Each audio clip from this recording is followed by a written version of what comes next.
तो इस एनिमे की स्टार्टिंग में हमें दिखाया जाता है कि हमारा मेन कैरेक्टर रिकार्डिनेट होकर एक दूसरे वर्ल्ड में जाता है और ये वर्ल्ड उसके लिए काफी ज्यादा न्यू है। अब बाहर आने के बाद वो इस वर्ल्ड को भी देखता है कि ये वर्ल्ड कैसा है। इसके बाद वो अपने वाटर मैजिक का यूज करता है जिससे कि उसके हाथ में पानी आ जाता है। अगले सीन में हमारा मेन कैरेक्टर एक एंजल के सामने खड़ा होता है। वो एंजल ये कहता है कि काफी समय के बाद कोई यहाँ पर आया है तो ये तुम्हारी आफ्टर लाइफ नहीं है। रियो इस बात को समझ जाता है कि वो मर गया है और अब वो रिकार्डिनेट होने वाला है। और रियो ये कहता है कि मेरी लाइफ काफी ज्यादा शांत होनी चाहिए। ये एंजल उसे ये बताते हैं कि जिस वर्ल्ड में तुम जाने वाले हो उसे फी कहते हैं। यहाँ पर लोग मैजिक का इस्तेमाल कर सकते हैं लेकिन ये लोग काफी कम है। वो ये कहते हैं कि तुम सबसे ज्यादा वाटर मैजिक से कंफर्ट हो इसलिए तुम्हें वाटर मैजिक दिया जाता है जिसका तुम यूज कर सकते हो। ये कहकर एंजल उसे इस वर्ल्ड में रिकार्डिनेट कर देते हैं और साथ में उसे एक घर और 2 महीने का राशन भी देते हैं। रियो को घर के अंदर एक किताब मिल जाती है जिसमें इस वर्ल्ड के मॉन्स्टर्स के बारे में लिखा हुआ होता है। यहाँ पर उसे एक और किताब मिलती है जिससे उसे मैजिक के बारे में पता चलता है और अब वो इसे पढ़ने के बाद बाहर आ जाता है और बाहर आकर अपने वाटर मैजिक का यूज करता है। इस मैजिक को यूज करने में रियो को कोई दिक्कत नहीं आती, यहाँ तक कि वो बिना स्पेल को चांट किए भी इस मैजिक का यूज कर पा रहा होता है। अंदर आने के बाद वो अपने मैजिक से बाथ टब को भरता है और वो ये सोचता है कि अब मैं इसे गर्म कैसे करूँ। इसके लिए वो बाहर आकर लकड़ियों को घिसना शुरू करता है लेकिन इससे कुछ भी नहीं होता और वो काफी थक जाता है। तभी उसे सूरज को देखकर एक आइडिया आता है जिसके बाद वाटर को आइस में कन्वर्ट करके उसे मैग्नीफाइंग ग्लास की तरह यूज कर आग जला लेता है। जिसके बाद वो पानी गर्म करके आराम से बाथ ले रहा होता है। नहाते नहाते रियो इस बात को भी सोच रहा होता है कि क्या मैं अपने हाथ से गर्म पानी भी निकाल सकता हूँ। इसके बाद वो खाना खाते हुए सोचता है कि मेरा खाना जल्दी ही खत्म हो जाएगा, इसका मतलब मुझे हंटिंग पर जाना होगा। रियो इस बात से काफी ज्यादा परेशान हो जाता है कि उसे हंटिंग करने के लिए इस बैरियर से बाहर जाना होगा जिससे कि मॉन्स्टर्स उस पर अटैक कर सकते हैं और इसके पास सिर्फ एक चाकू है। अब वो बाहर आकर वाटर बॉक्स बनाकर उसको सामने के पेड़ पर फायर करता है। जिसके बाद वो वाटर जेट को भी ट्राई कर लेकिन इससे कुछ भी नहीं होता जिससे वो थोड़ा सा निराश हो जाता है। काफी ज्यादा ट्रेनिंग करने के बाद रियो का वाटर जेट काफी स्ट्रॉन्ग हो जाता है और काफी दूर तक भी जाता है। अब अगले सीन में रियो आइस मैजिक का यूज कर एक आइस क्रिस्टल बनाता है। के बाद वो आइस क्रिस्टल को सामने की तरफ फेंकता है पर वो ज्यादा आगे नहीं जाता। पर वो हार नहीं मानता और कई घंटों की ट्रेनिंग के बाद वो अपने सारे के सारे मैजिक्स को मास्टर कर लेता है। इतनी हार्ड ट्रेनिंग करने के बाद रियो काफी ज्यादा थक जाता है। अगले सीन में रियो आइस क्रिस्टल को एक वेपन की तरह यूज करने का डिसाइड करता है। इसके बाद वो अपने बैरियर से बाहर जंगल में चला जाता है जहाँ नदी के पास उसे एक वाज मिल जाता है जिससे कि वो अब आग जला सकता है। अब रियो खाने की तलाश में जंगल के अंदर चला जाता है। तभी रियो ये नोटिस करता है कि उसके सामने एक काफी ज्यादा खतरनाक मॉन्स्टर है जो कि उस पर अटैक करने आ रहा होता है। ये देखकर रियो की फटनी शुरू हो जाती है और वो डर की वजह से हिल भी नहीं पा रहा होता। तभी एंड मूवमेंट पर वो जंप करके अपने आप को बचा लेता है और रियो अपने आइस मैजिक का यूज करके जमीन को जमा देता है जिससे वो मॉन्स्टर फिसल जाता है। इसके बाद वो आइस थ्रोन्स बनाकर उस मॉन्स्टर को मार देता है। इसके बाद वो अपने घर वापस आकर उन बुक्स को रीड करता है जिससे उसे ड्रैगन्स के बारे में पता चलता है और वो ये पढ़ता है कि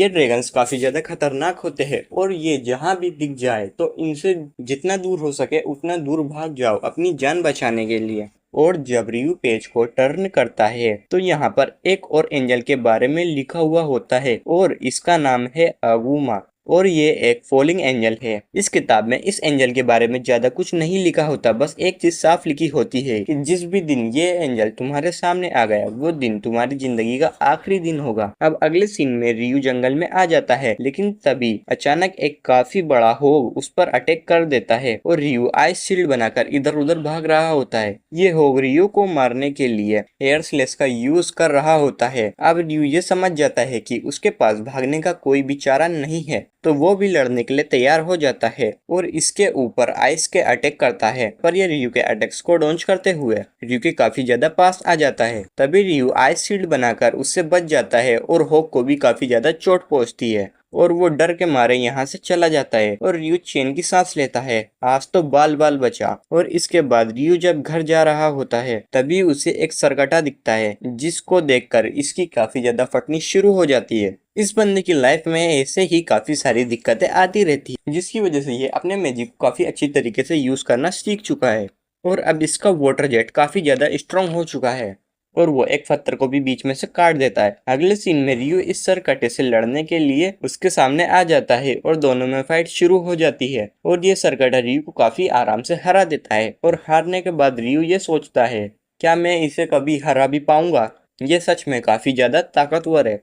रियू हर रात यहाँ पर इसलिए आता है क्योंकि उसे ऐसा लगता है कि ये सरकटा उसकी ट्रेनिंग करवा रहा है, क्योंकि उसने आज तक रियू को चोट नहीं पहुंचाई। अब ये सरकटा अपनी सोड रियू को देकर चला जाता है और फिर हम उसी होग को देखते हैं जो अब इवॉल्व होकर आया है। जब वो रियू के ऊपर अटैक करता है तो रियू 5 लेयर की शील्ड बनाता है, पर होग उसे काफी ज्यादा आसानी से तोड़ देता है और अब वो इसे रोकने के लिए 10 शील्ड का यूज करता है, लेकिन वो भी काम नहीं आती। रियू इसको हराने की कोशिश कर रहा होता है, पर ये होग उसके सारे अटैक्स को डॉन्च कर कर एक सोनिक बीम यूज करता है, जिससे रियू काफी ज्यादा डर जाता है। और ये होग रियू के ऊपर लाइटनिंग का यूज करता है, जिससे रियू बाल बाल बचता है। देखते ही देखते ये फाइट काफी ज्यादा खतरनाक होती जा रही होती है और जब ये रियू के ऊपर सामने से अटैक करता है तभी रियू अपनी सोड इसके अंदर घुसा कर इसका काम तमाम कर देता है, जिससे कि ये होग मारा जाता है। और जब वो अपनी सोड को लेकर यहाँ से जा रहा होता है तभी उसके सामने एक ड्रैगन आ जाता है। पर रियू ने ऐसा पढ़ा था कि जब भी ये ड्रैगन उसके सामने आए तो वहाँ से भाग जाओ, पर ये ड्रैगन रियू को चोट ना पहुंचाकर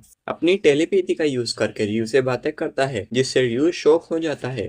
मैंने काफी टाइम से टेलीपैथी का यूज नहीं किया और मुझे कुछ तुमसे पूछना है। क्या तुम ऐसे होग से मिले थे जो अभी अभी इवॉल्व हुआ हो? रियू उसे डरते हुए जवाब देता है, अरे हाँ, मुझे मिला तो था पर मैंने उसे मार दिया, मुझे माफ करना। क्या तुमने उसे जान से मार दिया? तुम तो काफी बहादुर हो और तुम्हारे पास ये अजीब सा वेपन क्या है? जब रियू उसे अपनी सोड दिखाता है तो ड्रैगन कहता है, यह तो बेरिकिंग की सोड है। अगर ये सोड उसने तुम्हें दी है तो इसका मतलब साफ है तो तुम्हारे ऊपर काफी ज्यादा भरोसा करता है। और फिर ये दोनों बातें करने लग जाते हैं और देखते ही देखते शाम भी हो जाती है और इन दोनों को इस बात का पता भी नहीं चलता। रियू ड्रैगन से पूछता है कि तुम्हारा नाम क्या है? वैसे मेरा नाम है लेविन। और ये बोलने के बाद ड्रैगन यहाँ से चला जाता है और फिर रियू भी यहाँ पर से चला जाता है। इस तरफ एंजल रियू के स्टेट्स को चेक कर रहे होते हैं और वो ये देखकर काफी ज्यादा शॉक्ड हो जाते हैं। मैंने ये बात तो नोटिस की ही नहीं, इस बच्चे के पास तो एक रियल ट्रेट है, पर ऐसा कैसे हो सकता है? ये सिर्फ एक ही बार हुआ है, वो भी 10,000 साल पहले, जब मैंने एक लड़के को दूसरे वर्ल्ड में रिकार्डिनेट किया था। यहाँ पर एंजल जिस ट्रेट की बात कर रहे होते हैं, इसका मतलब है वो इंसान कभी भी बूढ़ा नहीं हो सकता। और दोस्तों, आज की वीडियो यहीं पर ही खत्म होती है, पर हम जल्दी ही लौटेंगे एक और नई दुनिया के साथ। तब तक अपना ख्याल रखो और एनीमे की दुनिया के सफर के मजे लो।